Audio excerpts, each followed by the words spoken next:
Do you know there are countries where Christianity is oppressed? Hello guys, welcome back to Epic Halo, where we bring you religious insights from around the world.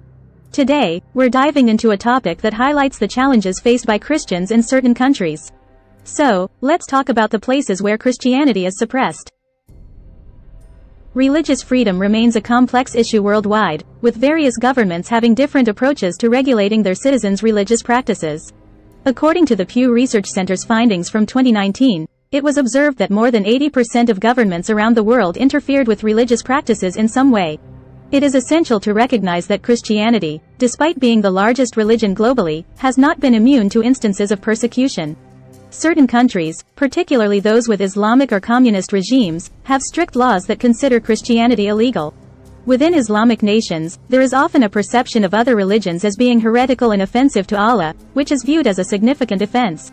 On the other hand, communist countries typically enforce the complete prohibition of all religious practices.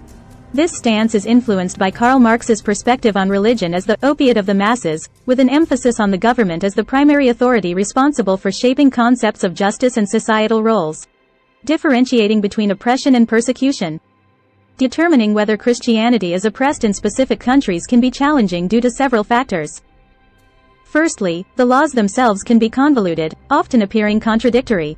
Moreover, the regimes that restrict religious freedom are often secretive and deceptive, obscuring the distinction between the written law and its implementation in reality. For instance, North Korea's constitution includes a provision for religious freedom, but it also states that religion must not be used to harm the state or social order. Exploiting this vague stipulation, the government enforces one of the most oppressive religious regimes globally. Similarly, Afghanistan's constitution designates Islam as the state religion but claims practitioners of other faiths can worship within the limits of the law. However, these limits criminalize activities such as sharing one's Christian faith, speaking negatively about Islam, or publishing materials contradicting Islamic principles. Converting from Islam to another religion is also illegal and carries severe penalties, including imprisonment, property confiscation, or even the death sentence. What does it mean for Christianity to be oppressed? When we say that Christianity is illegal, it indicates that the severity of laws and punishments varies from country to country. In many cases, it means that Christians are unable to gather for worship in churches, publicly express their faith, preach the gospel, or engage in converting others to Christianity. Even owning a Bible or discussing Christianity, even within the privacy of one's home among family members, can lead to imprisonment or even loss of life. It is a grave situation where individuals are denied the freedom to practice their religion openly and face severe consequences for their beliefs. This infringement on religious freedom is a matter of concern and deserves our attention.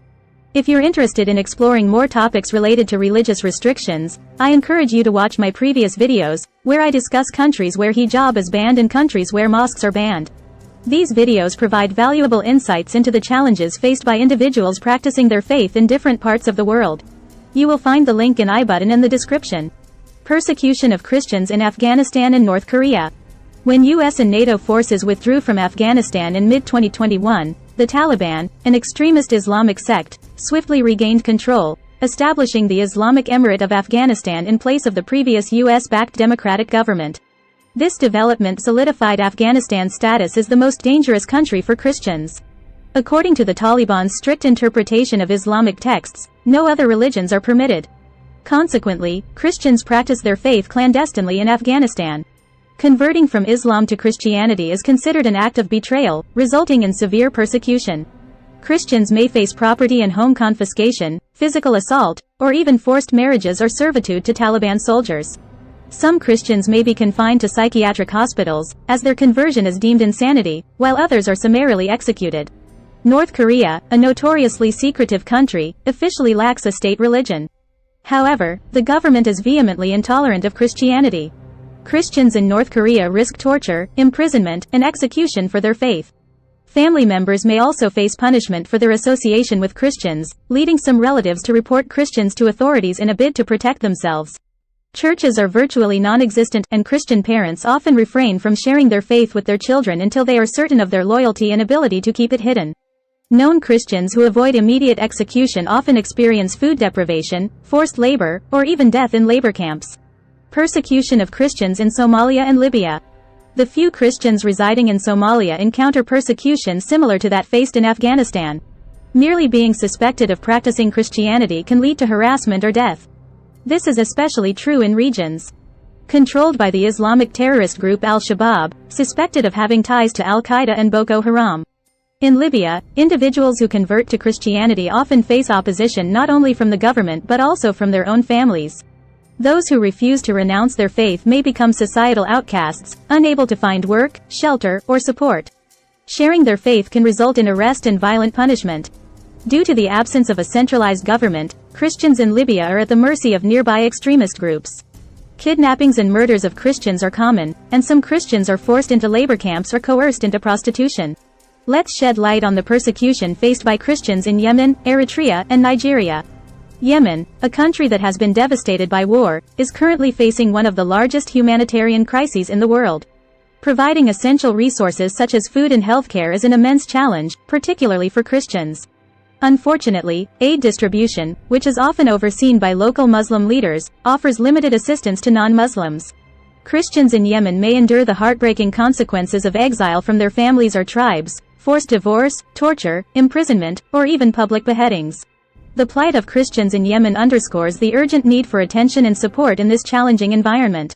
Moving on to Eritrea, an African nation where almost half of the population identifies as Christian, we witness persecution targeting Christians who do not adhere to government-recognized denominations, such as the Eritrean Orthodox, Roman Catholic, and Evangelical Lutheran churches. Non-recognized Christians are frequently subjected to arrest and imprisonment without any formal charges brought against them. Shockingly, there have been reports of Christians spending a decade or more in prison without any legal accusations. Additionally, many are coerced into military service or placed under house arrest, while state-sponsored surveillance aimed at Christians is distressingly commonplace. The situation in Eritrea highlights the challenges faced by Christians who do not align with the officially recognized denominations.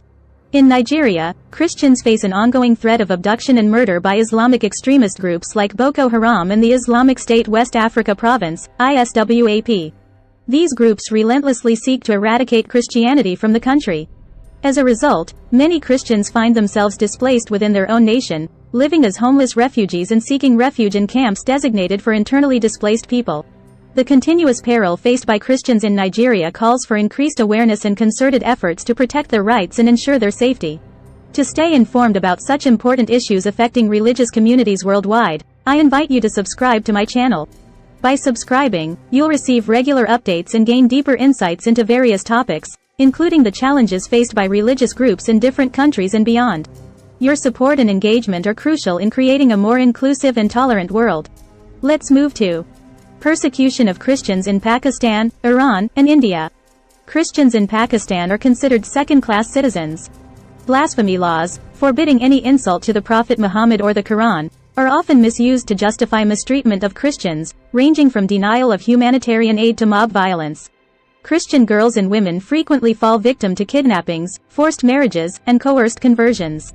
Iran, with a notable Christian minority, subjects Christians to harassment and persecution by the government, non-Christian neighbors, and even their own families. The Iranian government views Christianity as a threat to national security, as an attempt to supplant existing Islamic values with Western or U.S. values. Iranians who attempt to convert others to Christianity face imprisonment, while Muslims who convert to Christianity can be jailed or even sentenced to death. Christian persecution in India is on the rise, driven by Hindu extremists who propagate the idea that Christians, due to their faith's foreign origins, are less patriotic than Hindus. Christians and followers of non-Hindu religions face harassment, organized disinformation campaigns, and violent anti-Christian activities. During the COVID-19 pandemic, Christians in some parts of India were denied government aid and falsely accused of spreading the virus. It's important to note that these descriptions provide a general overview and may not apply to all Christians in these countries. The situations can vary within each country, and these reports are based on information from human rights organizations. That concludes our discussion on the countries where Christianity is considered oppressed. It's important to shed light on these issues and stand in solidarity with those facing persecution. Thank you for watching, and don't forget to subscribe for more informative content. Until next time, stay informed and stay safe.